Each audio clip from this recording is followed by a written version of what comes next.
He's Tony. I'm Mike. And this is week 5 of the Action Bowl.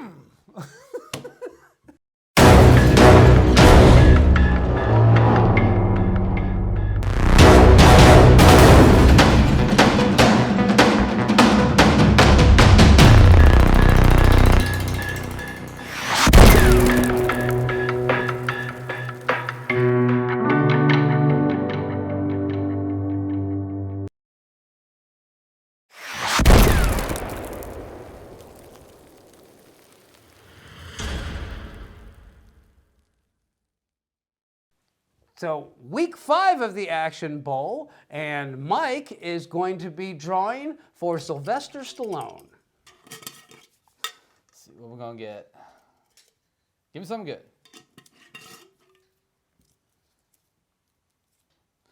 First Blood. Ooh, all right. Well, it's going to be some stiff competition. That is. That's going to be tough for Mr. Charles Bronson. And Charles Bronson is going to be represented by Assassination. I have no idea what the hell this is. I never heard that movie before in my life. So I think this is going to be our first beatdown. We'll find out. So week 5 of the Action Bowl has 2 action star heavyweights from the 80s squaring off against each other. We have Charles Bronson, famous for his catalog of Cannon films, and Sylvester Stallone, who became infamous for his catalog of Cannon films. Was it Over the Top Cannon? Yes, it was. Over the top, Dad! Over the top! There you go. Check out the episode here. So let's talk Rambo first. I'm sorry. Blood. Let's talk First First Blood. Blood. I'm sorry. My bad. My faux pas. But you're absolutely correct. It is First Blood. Yeah, so real quick and dirty here. It's about a Vietnam veteran, Rambo, who is going around to visit his old war buddies, and all of them are dead. Delmar's gone. What time will he be back? He died. Every one of Yeah. them. He's the last one of his unit. And so he's walking through this quaint little town, and I think it's in Oregon, or is it Washington? Somewhere in the northwest.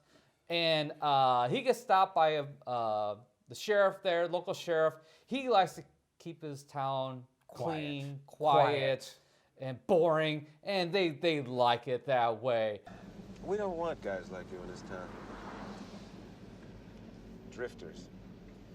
First thing you know, we got a whole bunch of guys like you in this town. That's why. But, Rambo, it's like, you know what? F you, dude. I went back in town. I want to get some food, and all hell breaks loose from there. Pretty much. And I'm just gonna say this. I don't disagree with his motives. It's a free country. He's a veteran.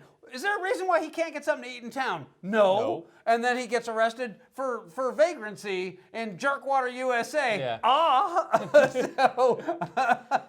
But trumped up charges. And so while the sheriff is kind of a dick, his subordinates are way worse, especially this dude, Galt. Hey, if you're looking for trouble, you came to the right place, buddy. He's just a straight asshole. And while he's processing Rambo, Rambo has a Vietnam flashback, freak out. full-blown PTSD episode. Yes. Don't move. I don't want you to cut your own throat.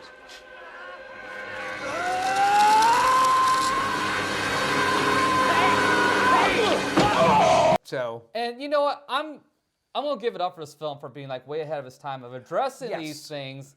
And while it's like hyper, stylized, or what's the word I'm looking for? I wouldn't even- Hyper-actualized. actualized maybe. Yeah. Hyper-actualized, but These things are real. This is real shit. We actually know a guy that suffered from PTSD. Yes. But in a totally different manner. But it affects everybody different, and it's a shame that we don't really talk about this or address Yeah, this more, but yeah. it is addressed in this film. Yeah, I was going to say, you would think after World War I, where they called it being shell-shocked, and Yeah. World War II, where Patton famously slapped a soldier around for refusing to go back to fight, you'd figure that after all of that, that we might have actually learned something, but this is the film that actually pushed that whole phenomenon into the forefront sympathetically. Yeah. And that's kind of the whole thing, is that this is a weird one. This is an action film, but it's also as much drama as it is action on this one. So I guess it's a Draction film on this one. But it is everything that happens in this film, from the point that he snaps and he breaks free and he gets out. It all evolves very organically and believably, and nothing feels over the top. But at the same time, it feels it's thrilling, it's exciting, but it's not cheer 'em on exciting. It's a masterpiece of craft. It is a masterpiece of storytelling. It is a masterpiece of integrating these action elements into a film. But it never comes off schlocky or actiony. No, absolutely not. No, it rides that balance just perfectly. Truly. And while I think you do kind of root for Rambo, but at the same time, you can see everybody's point of view in this. You know, you kind of understand where they're coming from, whether it's right or wrong. Seems like bailing you out of trouble's getting to be a lifetime job for me. There wouldn't be no trouble except for that king shit cup. All I wanted was something to eat.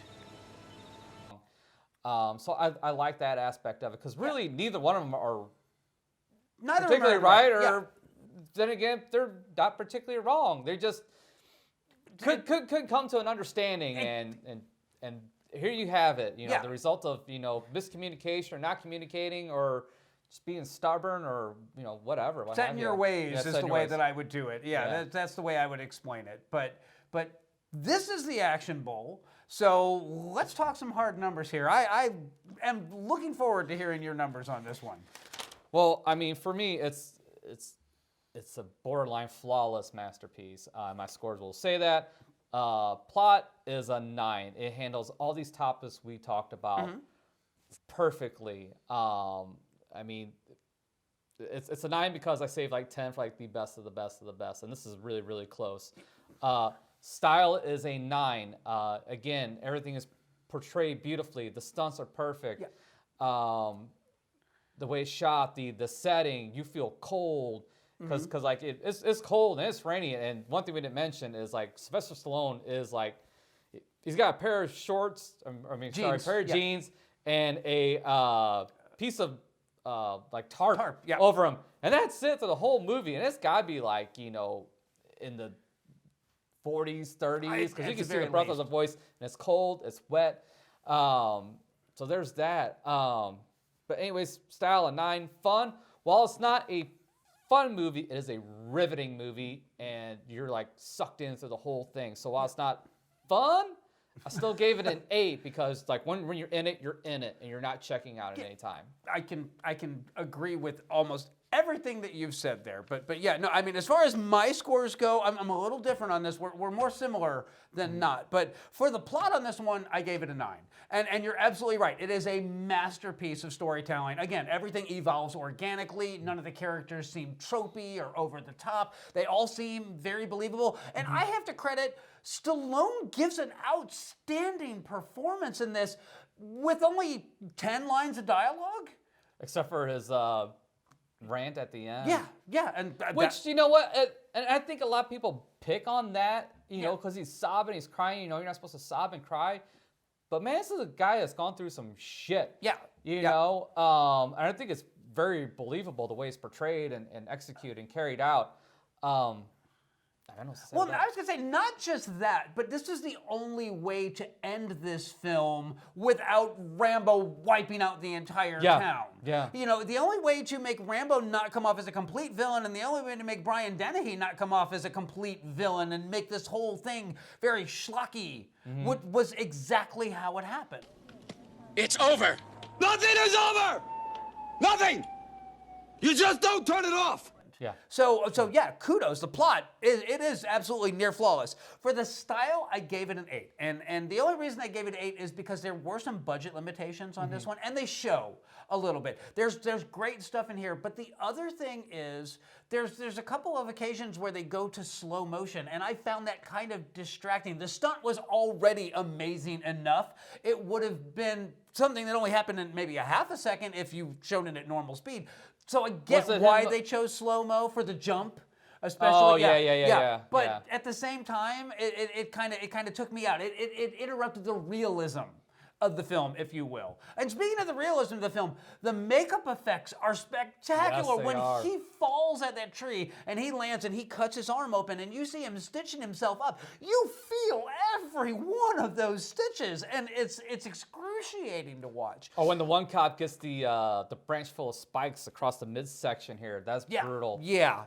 I mean, all of it is so masterfully done. So the hyper realism is the word. Absolutely, but for the fun factor, I gave this a 5 because it's not a fun watch. It is. You're absolutely right. It is absolutely engaging, riveting watch, and from the moment that it starts, you are going to be sucked into this film, and you are there for the full runtime of it. But you're not rooting for anybody or cheering anybody on. You're engaged, but not necessarily in a fun way. So you know, another thing that sucks the fun out of it is the end theme song. It's a long road when you're on your own. Which I thought for sure was Frank Stallone, but it wasn't. And it was actually Jerry Golds. They took Jerry Goldsmith's score, his orchestral score, and then they turned it into a pop tune. And I want to say it was Dan Hill that actually. We'll throw it right up here. But oh yeah. Yeah. Oh, it's not yeah. good. I mean, really, that's really the only part of the movie that I didn't like. The whole thing is just that the credits, the end credits. The perfect example of ending on a down note.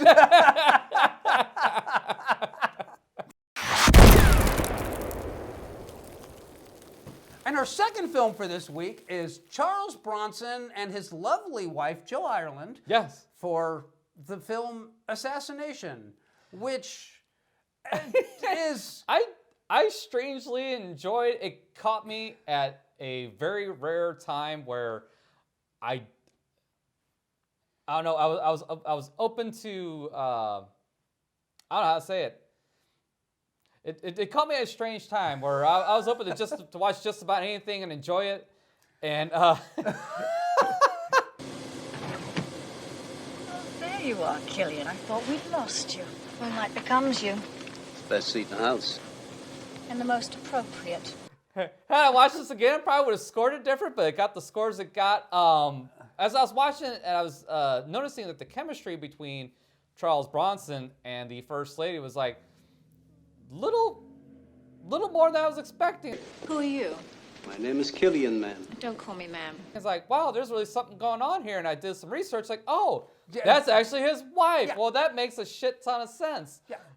So, you know, kind of got in the heartstrings here a little bit. Well, that's cool. And then you read a little further into it, you know that his wife at that time had like just got over cancer. Just finished being treated for breast cancer. Yeah. And this was her first film back because she really thought her career was over with at that particular point. Come on, Killian, have a heart. This is Dad's place. I used to live here. I practically grew up on that boat. She's perfectly safe. So it was nice of Charles and Cannon to, you know, throw her a bone and, you know, get her back in there. And plus, it's also interesting too to see, you know, instead of the president being assassinated, you know, going after the First Lady. Now, the reasons behind it are stupid, but the reasons behind it. Let's get down to that one. The reasons behind it. So apparently, the president was in an airplane crash that basically he don't work no more. Mrs. Craig, isn't it true that you and the president haven't shared the same bed since your arrival in Washington? over. He is not the man he used to be, and that is as polite about it as I'm going to be. But they didn't have Viagra back then. Yeah. But that being said, apparently he married Jill Ireland's character, the First Lady, and they have decided that basically, even though this movie starts off and he's being inaugurated at the very beginning of the film, and that's when the first assassination attempt takes place, but they don't know if it was an assassination attempt.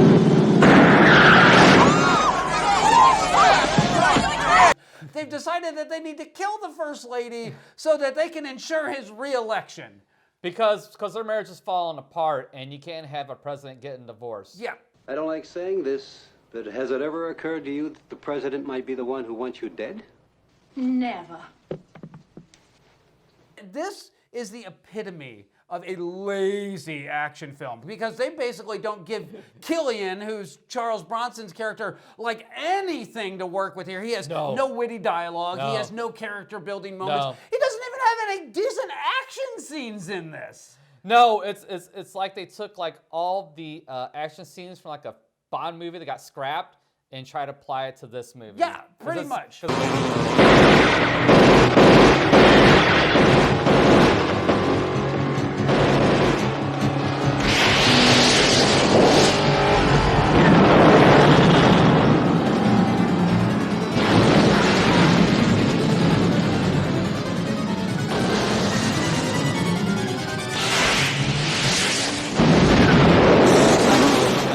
Okay, action scene, villain.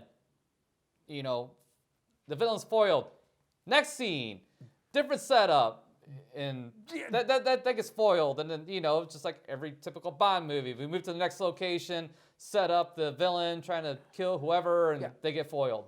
All this to finally arrive at whoever it was that hired them all to go after the First Lady, so that which wasn't even the president, it was the senator. Yeah, who which is really has no stake in it anyway. Well, not only that, but not only they said he's a senator, and then they said that he was the chief of staff for the White House. That's not how it works. That's not how any of this works.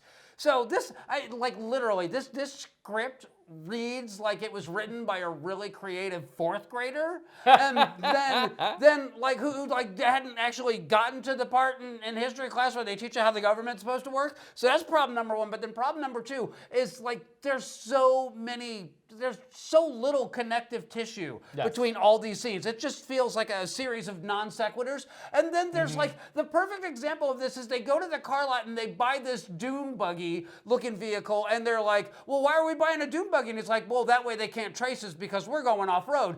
And then in the next scene, rather than showing them going cross country through the desert or the mountains or whatever in their off-road vehicle, they just pull onto a road and they're like, yeah, that was quite a ride. I remember that. I remember them driving off the dune buggy. Next thing I know, they're on motorcycles. That's what I remember. And let's talk about that motorcycle scene where they're driving down and the train tracks, and the train is coming at 2 miles an hour. How will they ever get out of the way?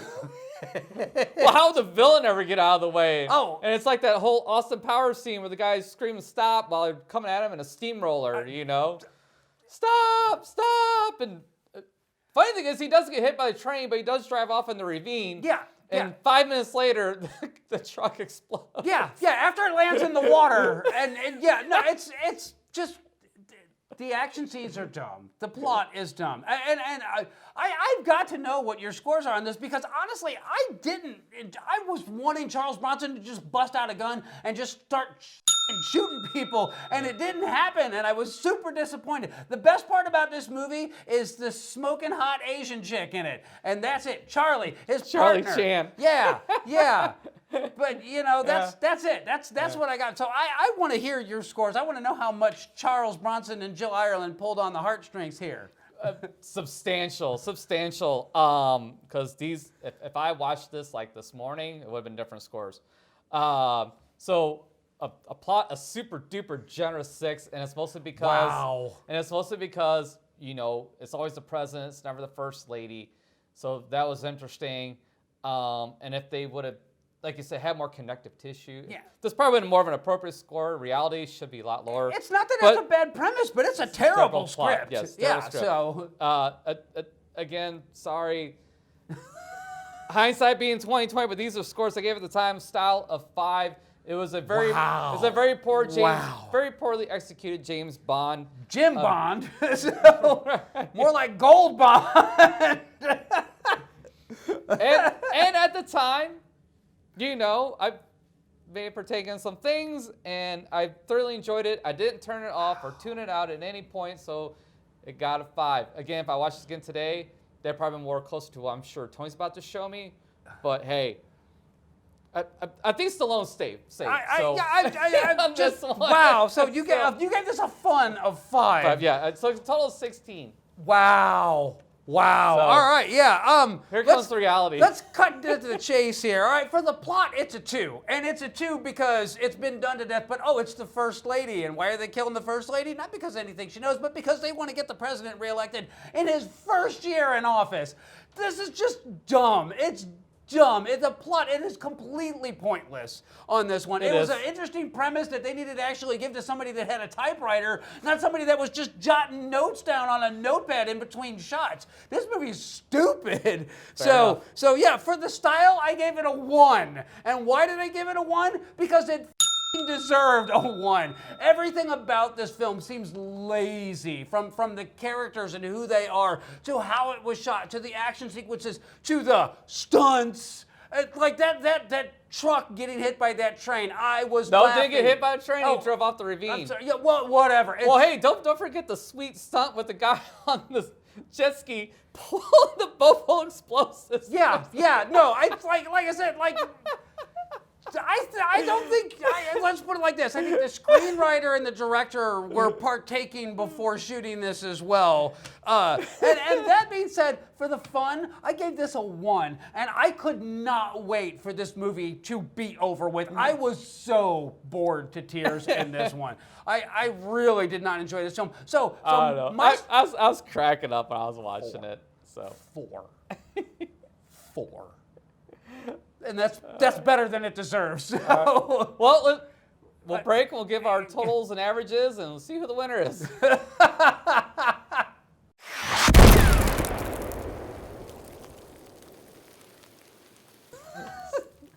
So Tony's finally done raging out here. I think now we're ready to give our totals and our averages. Take it away, sir. Absolutely. So for Sylvester Stallone, you gave First Blood a 26, and I think that's amazingly appropriate. It is a top-tier action film. I gave it a 22, mostly just because it's not a terribly fun watch to watch a Vietnam vet have a PTSD episode and then trash a town. Fair enough. That gives us a total score of 48, so an average of 24 on this one. Well, Charles oh, wait, where's my phone? Oh, let me phone this shit in. Bronson, and I'm sad because there's so many Charles Bronson films that I really, really love. Yeah. This ain't one of them. So you gave it an incredibly generous 16. Incredibly generous. I gave it a 4. So that both added together, that's a 20 for an average of 10. So the only thing that's getting assassinated here is Charles Bronson. Take it away, sir. All right. Well, I mean,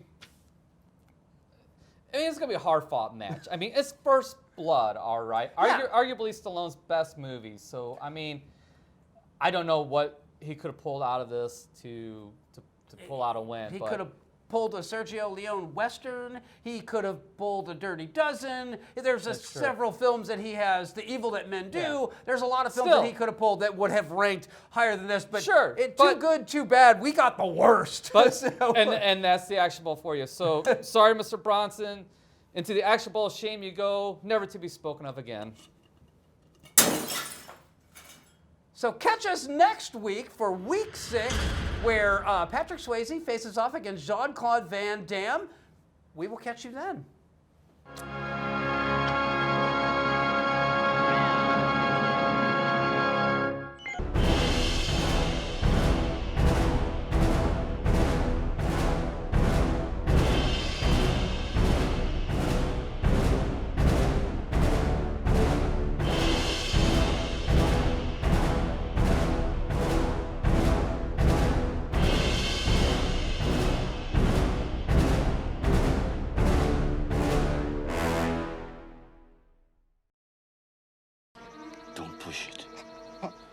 Don't push it. I'll give you a war you won't believe.